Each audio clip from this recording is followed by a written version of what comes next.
દર્શક મિત્રો, આપ જોઈ રહ્યા છો વર્ધમાન 24 ન્યૂઝ. વર્ધમાન 24 ન્યૂઝને સબસ્ક્રાઇબ કરો, લાઇક અને શેર કરો. ભાવનગર વિઠ્ઠલવાડી વિસ્તારમાં ફાયરિંગ કેસના 3 આરોપીને ઝડપી પાડતી પોલીસ. વિઠ્ઠલવાડી વિસ્તારમાં થયેલા ફાયરિંગમાં એકના મોતને લઈને પોલીસે ચક્કો ગતિમાન કરી હત્યા સંડોવાયેલા 3 આરોપીને ઝડપી પાડ્યા હતા. 2 દિવસ પહેલાં સાંજના ભાગે થયેલી વિઠ્ઠલવાડી વિસ્તારમાં ફાયરિંગની ઘટના બની હતી, જેમાં કુલદીપસિંહનું મોત થયું હતું, જેને લઈને પોલીસ કાફલો તુરંત જ ઘટના સ્થળ ઉપર પહોંચી આરોપીને પકડવા ચક્કો ગતિમાન કર્યો હતો, જેમાં હથિયાર વડે ફાયરિંગ કરનાર રાહુલ વેગડ, રજુ વેગડ અને મામાને પોલીસે દ્વારા ઝડપી પાડવામાં આવ્યા હતા અને ત્રણેય આરોપીને પોલીસ દ્વારા અટક કરવામાં આવી હતી. વર્ધમાન ન્યૂઝ, પ્રવીણ અરજાણી, ભાવનગર.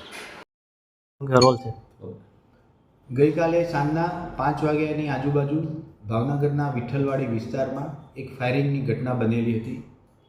આ ફાયરિંગમાં એક વ્યક્તિનું મોત નીપજેલ છે અને બીજી વ્યક્તિ સારવાર નીચે છે.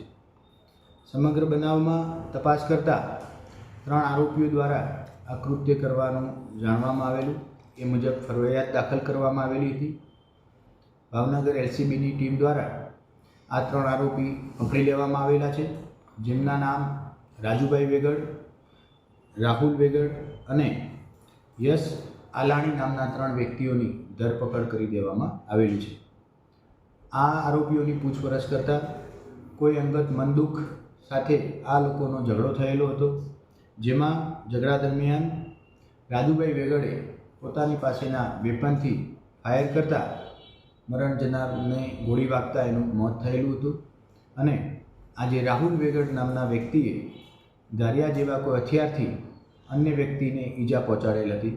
3 આરોપીઓની કાયદેસરની ધરપકડ કરી આગળની પૂછપરછ ચાલુ છે.